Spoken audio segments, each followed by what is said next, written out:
Hey Kaikile, I'm Kate. What if I told you that just a short car ride from Espoo, there is a city that is a history lover's dream? Turku. Turku is Finland's oldest city. It's got a medieval castle, it's got a 700-year-old cathedral, and what the locals call one of the best food scenes in the country. Some families like to spend Sundays at church, others at home relaxing. Ours, we just can't sit still. So one Sunday in the fall, we grabbed the car and went castle hunting, and not just any castle, but fortress turned into a luxurious landmark. Legend says there's even a Tomte hiding in the dungeons. Turku isn't just old, it was also Finland's capital up until 1812. So walking these streets is like stepping into centuries of kings and queens and royal drama. I was not prepared for how this castle would make me feel. Stick around so I can show you which exhibit stopped my toddler girls in their track, along with which bite even impressed my husband. And of course, don't forget to subscribe to the channel and like this video.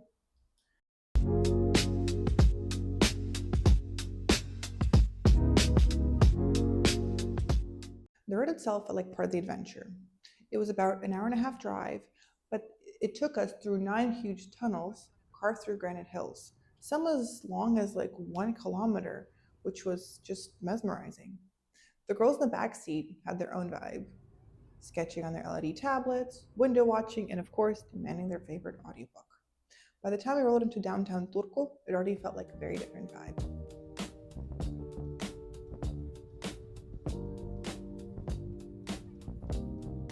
Parking, a breeze, fast, easy, right by the river walk. Perfect start. Was going through my head over and over again. But then reality hit. 2 toddler girls in urgent need of a bathroom. And most cafes are closed.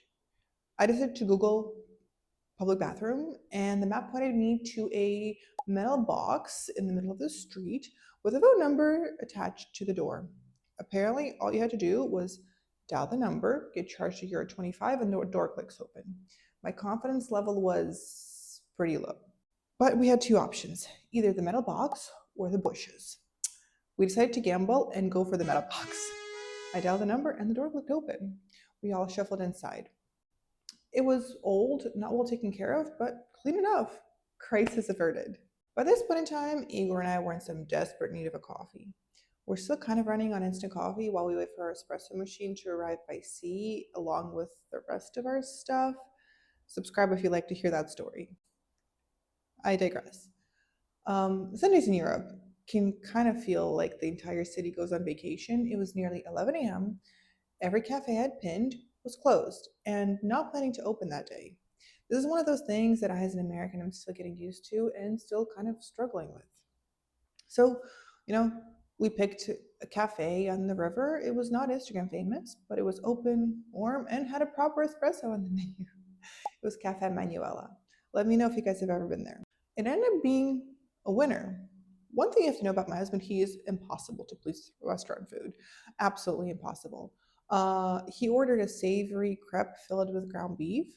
One bite in, and he leaned over, whispering, Kate, you have to try this and make this at home. It is so good. I looked at him twice just to make sure I wasn't dreaming. Fueled up, we wandered along the riverside. It was filled with quirky art installation, a giant chamomile flower, a mermaid tail sticking out of the river, and a row of historical ships. Because it was Turku Day, the city buzzed with an extra bit of excitement. There was even a row of antique cars, though you know the ones that look like a carriage, huge wheels, squeezy horn. The girls had so much fun getting in and out of it.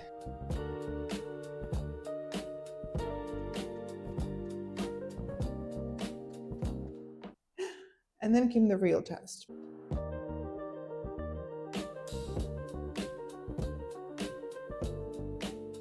Turku Castle. It is absolutely massive. Thick stone walls, looming towers, uneven pavement. Inside, it gets dark and moody. Some corridors and chambers were so dark I had to pull out my phone flashlight.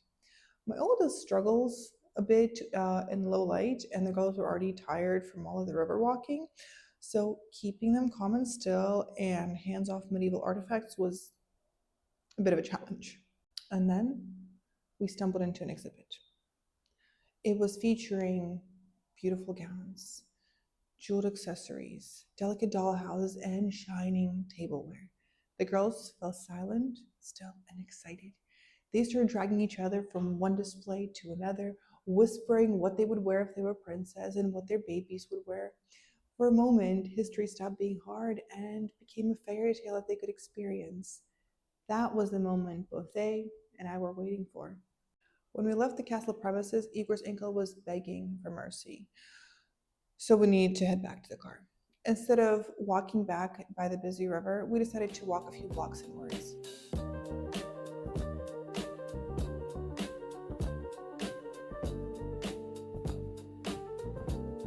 That is what Turku felt the most real. Wooden houses with carved shutters, weeds picking through imperfect sidewalks, people just strolling by casually, unbothered by everything. After a busy day exploring the city, that was the calm we didn't realize that we needed so much.